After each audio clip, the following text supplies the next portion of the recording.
Okay, who is a better performer? Michael Jackson or Shadazy? Or who? Hey, I'm Kelsey. Yeah, I'm Cassidy. I'm Kristen. And we're Shadazy. I saw them last week, and they're pretty good. I mean, totally blow out Michael Jackson, man. Shadazy, the group Shadazy, which I am part of, also involves my two other sisters, Kelsey and Kristen Osborne. People can pick us better apart by our hair color. Kelsey and Cassidy were really they kind of spearheaded the project. Kelsey was very first, and she's very proud of that. And then I started to sing with Kelsey, and we became a duo. We were very good, making high money, like, you know, $10 a show. It was great. So we've been together for, I'm not going to tell you how many years, because then that would give away my age. But I'm the oldest, so. It actually is a big surprise when they find out we are sisters because we look so different. I was 12, turning 13. Kelsey was 14, and Kristen, we don't like to say what age she was because she'd kill us. About a 4-year gap between Kelsey and Kristen. We started singing professionally together probably 15, 16 years ago.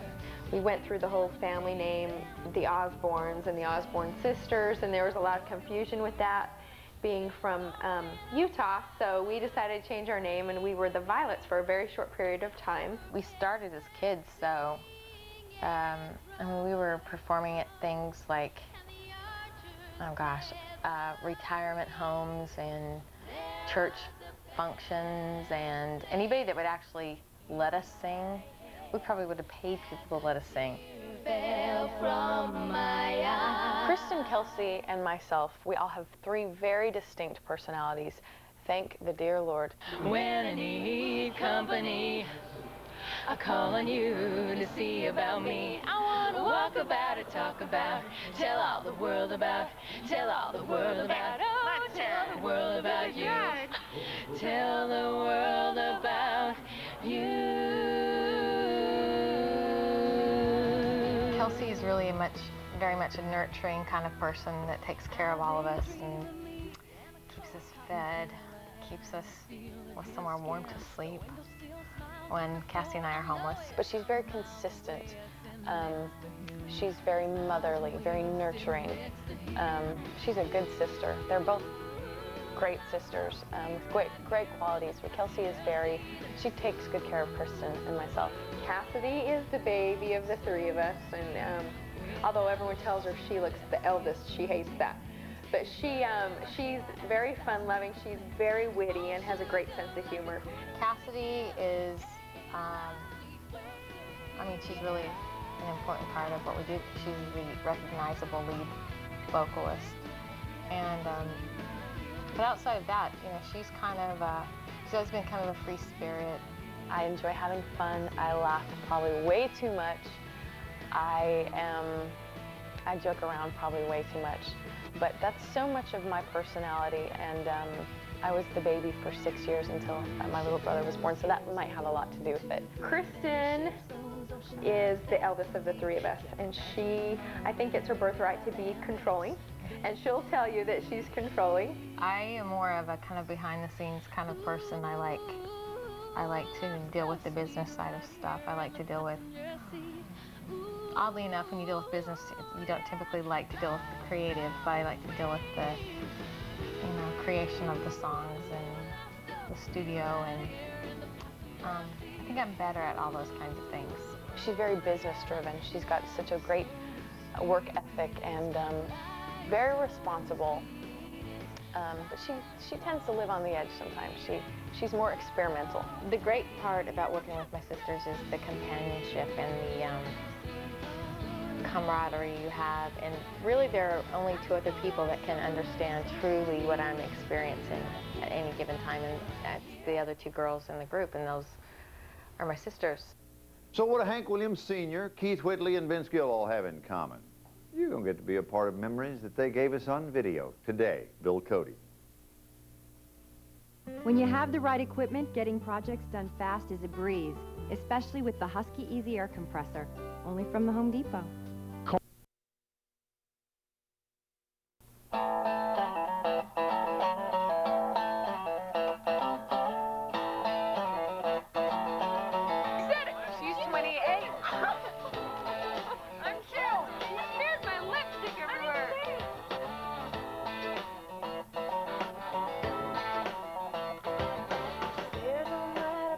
The name of our new CD is Sweet Right Here. Which was our mom's idea. An interesting story in coming up with the title for this album, we were, I think we were rehearsing at Kristen's house, and we got a phone call from my mom, and she's like, oh my gosh, I've got the title for your album, because here we were 2 weeks out, two weeks into releasing our new single without a title for the album. So it's, you know, I mean, most of the time when she gives us an idea like that, we kind of go, a little cheesy on occasion. But she had a point.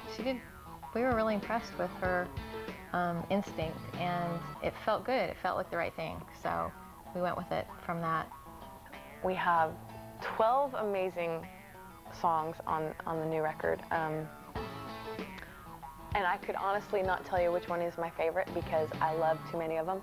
In fact, we had the hardest time trying to decide what songs to put on the record. But once again, Kristen wrote every song on the project, and she's unbelievable. One of the songs on the new CD is called 360 Degrees of You, and it really is quite a cute and clever song that Kristen wrote with her friend Connie Harrington. They wanted to write a song from the girls' point of view about the catcalls that the guys always give to girls.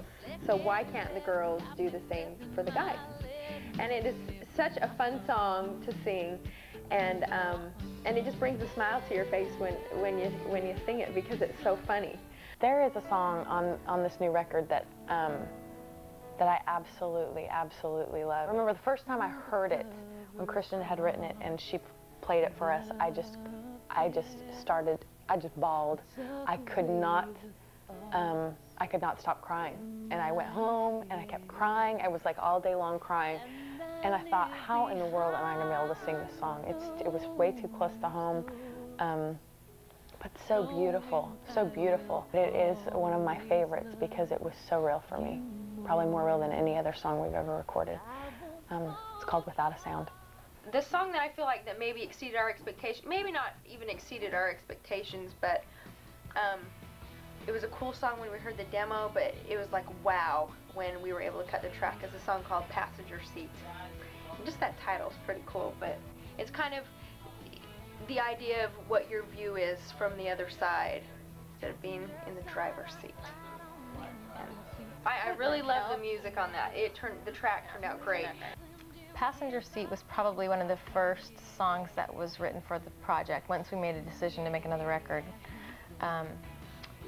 And it was written, the beginning of the song was written as I was in a car with a girlfriend of mine talking about some pretty intense things, going up a winding road up in the hills to a cabin. We're going to be staying in a cabin for a couple of days to write.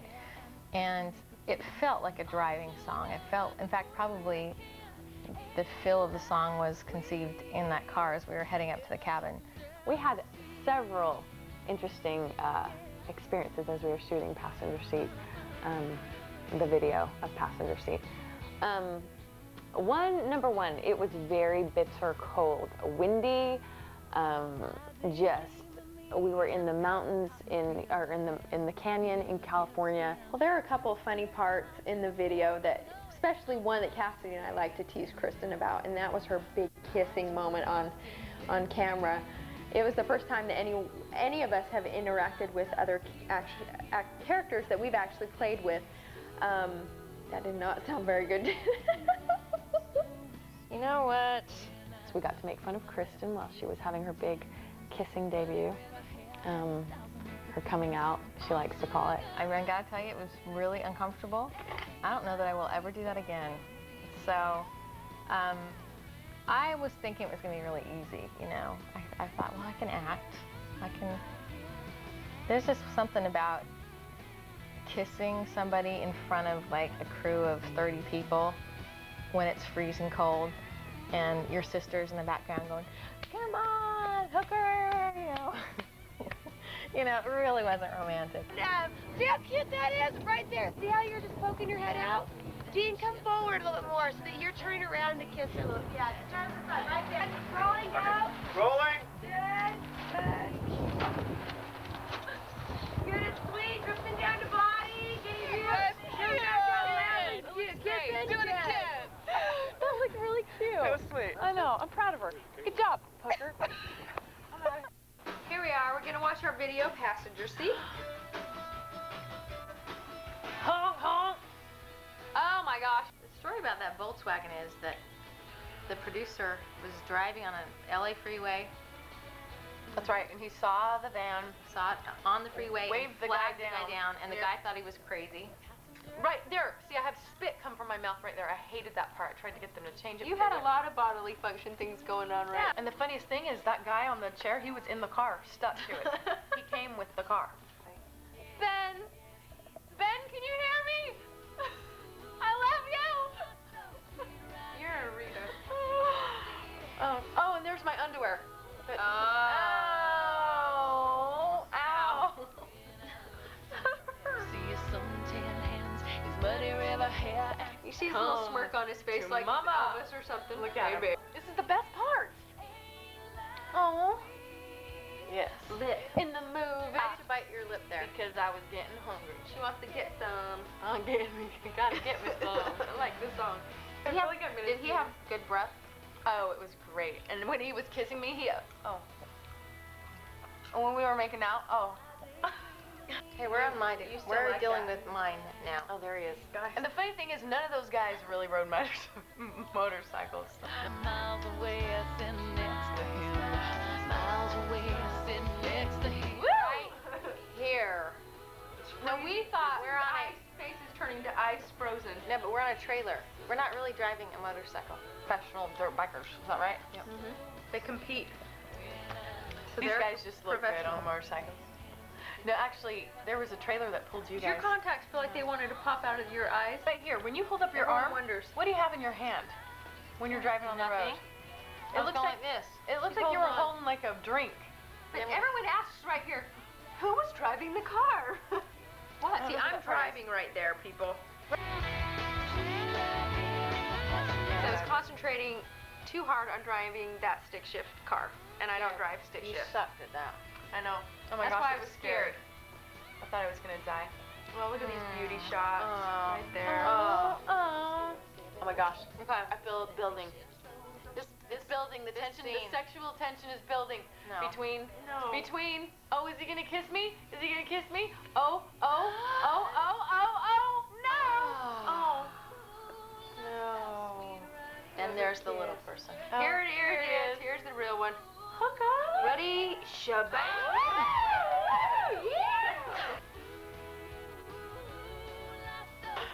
She's in love with a boy. What is She that? loved that moment. It's reflecting. That was so cold. That's all I gotta say. That whole day was so cold. But you can't tell. But I was warmed up real quickly. Hold That's that. the There funny you go. part. There's where I gagged. We couldn't get Kelsey to quit gagging. No. It was so great to know that her gagging reflexes really work. work very well. Okay, I didn't like when he picked me up. I was a little self-conscious. I know you can tell because you put your hand over your butt like something's gonna show. You know what? I like popcorn. That was fun though. Missed it. I missed it. Oh, that was That's good. gonna be edited out, okay? No. What is going to motivate someone to buy this project? I guess the only way I can really base that decision on is honest, great work. I honestly believe from my heart that this is not a record that has 2 great songs on it, or 1. The entire album, in my opinion, is just, it's an album full of great songs. It's an album where I think is going to grab many different people with many different tastes. We cover the gamut on this album. There's heart-wrenching, but there's a lot of happy, positive, fun songs. I love to buy albums with more than 1 great song on there, and I really think we've caught that. Why did your last diet fail? If you're over 30, overstressed, and overweight, take a look in the mirror. You've got excess body fat around your waist, hips, and belly, right? Well, diet failure is not your fault. The problem is cortisol.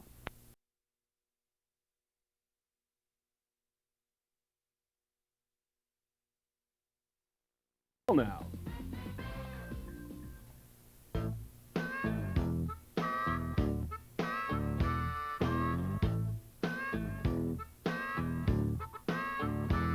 Ever been misunderstood, misused, or misled? Ever knocked on the sky and had it fall on your head? But don't worry about it, don't worry. Ever lost your luggage, your marbles, your house? Or found yourself in bed with Uncle Sam or Mickey Mouse? Ever been accused of murder on Music Row? Or caught in morning traffic when you really gotta go? Oh no! We're kind of going more for a natural. I mean, we always like to do the natural thing. We're not real glam girls. So we're more into just more probably organic. If I had it my way, I'd be so scroungy, no makeup, dreads, and just no bath bathing for like weeks. Yeah. But then they'd say, she's such a cute girl. Why doesn't she fix herself up? Well, when it comes to harmonies and arranging, Hum, hum, hum, hum. And I go, and we're both like, hum, hum, hum, hum. And then you like hum, and I'm like, hum, and I'm like, hum. I tend to sing a lot of the higher harmony, and Cassidy sings the main lead part, and Kristen, you like to say, has the testosterone part. She goes really low, her voice. Once a song is written and created, then for us the work comes in when we try to make the song our own. And it is, I mean, the singing is natural for us, but what we try to do is take your standard kind of typical 3-part harmony and screw it all up. But I go like, we right here, and you're all, we right here.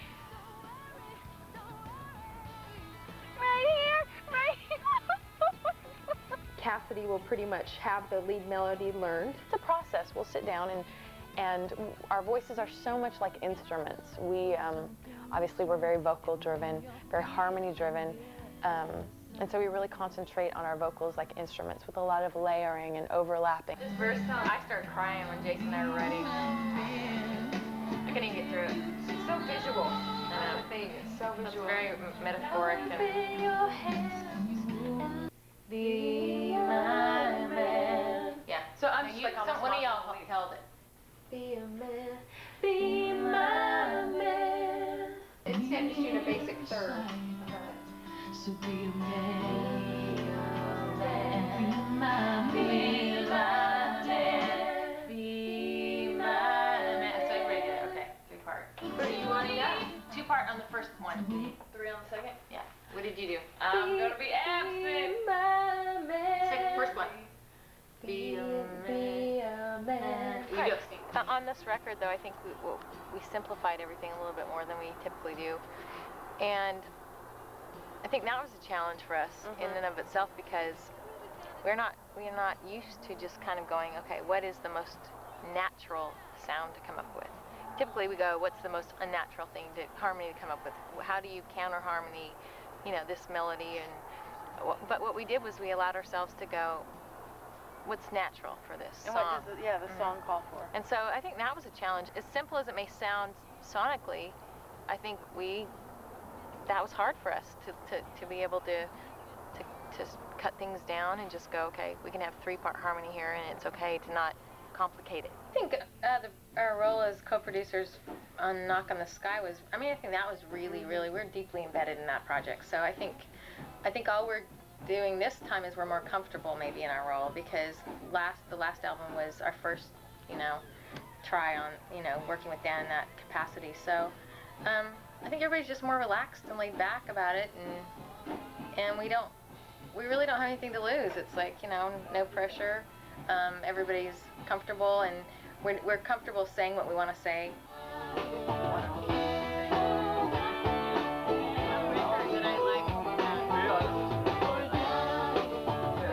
When you have such a good relationship like we have with Dan Huff, you do feel that. You feel like nothing's broken, that you don't need to fix anything. We have great chemistry. He's such a hard worker. He will work your butt off as well as his own, and he's so great, and he's brilliant, and he's creative, and we are always on the same page, and that's the kind of people you want to work with. Kristen will pull up a chair, and she'll sit right, I'm sure you'll see that she's just sitting right in there with the musicians, and Dan will look at her face to see what kind of expression she has on her face to know if it was a good thing or when Kristen brought, the songs to us in demo form, the one that really struck me was a song called Come Home Soon. And I don't know if it's maybe because I just feel like, I could be in that that I think songs affect you in the place where you are in your life. And I'm married, I don't have children, but I'm looking forward to a family one day, and this song, you know, talks about family things and being away from someone that you love. And so I think that song just struck me and moved me to tears when I first heard it. I was at a writing appointment in Los Angeles a few months ago, and I got a phone call from a friend of mine. She actually interrupted the writing appointment, and I felt like she really needed to just talk. And she was kind of venting about her daughter and her situation. Her daughter is married to a soldier serving in Iraq, and she was telling me in great detail what it was like for their family to go through the separation. There's 2 little children involved, and how difficult it had been for them to be at home alone without their father. And I just felt touched and inspired by the story, and it became really personal for me when I realized that I actually know people that are over there serving our country. And I felt moved to use that as a subject matter for a song. And so I got off the phone call and walked into my co-writer and said, this is what we need to write about. And that's how Come Home Soon came about. Here's some live performance of our song, Come Home Soon.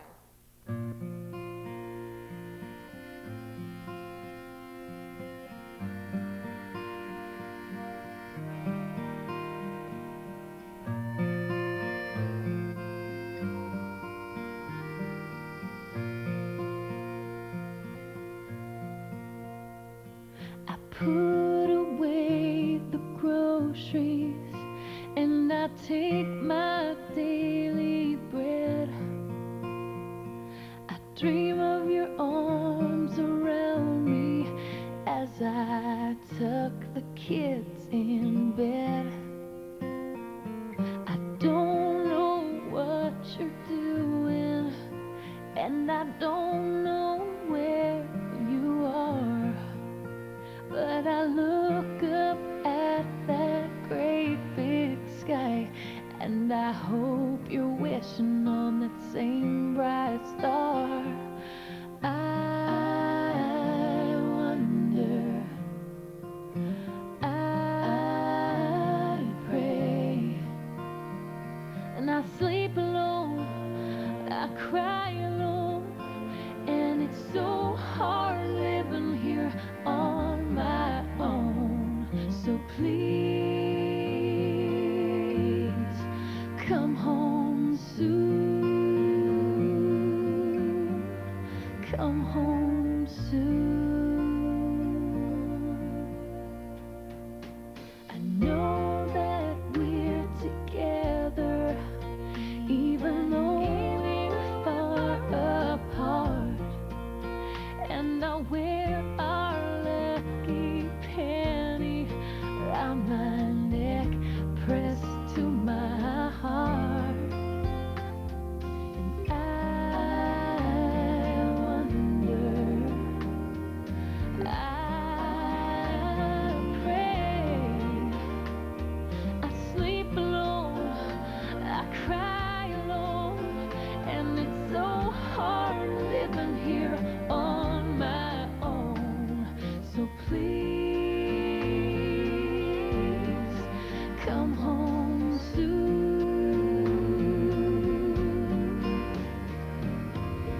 I still imagine your touch.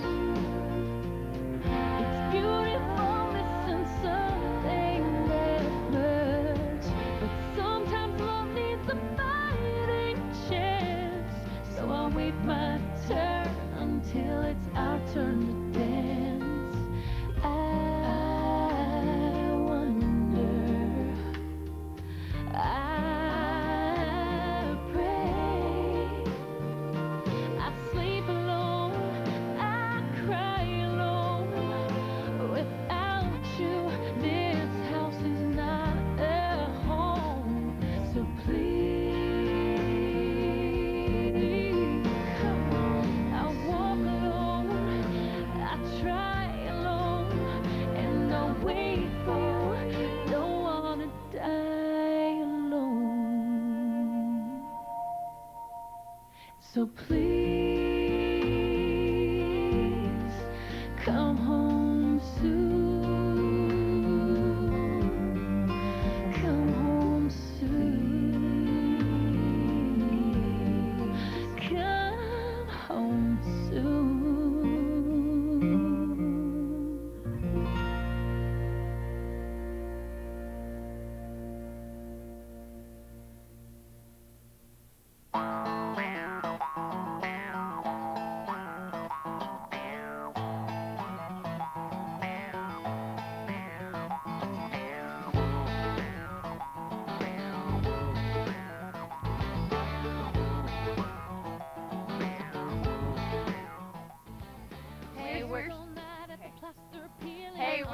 Jersey, and you're watching Great American Country. Some philosophical meaning to life, but the truth is Ruth is ready to have. She's got.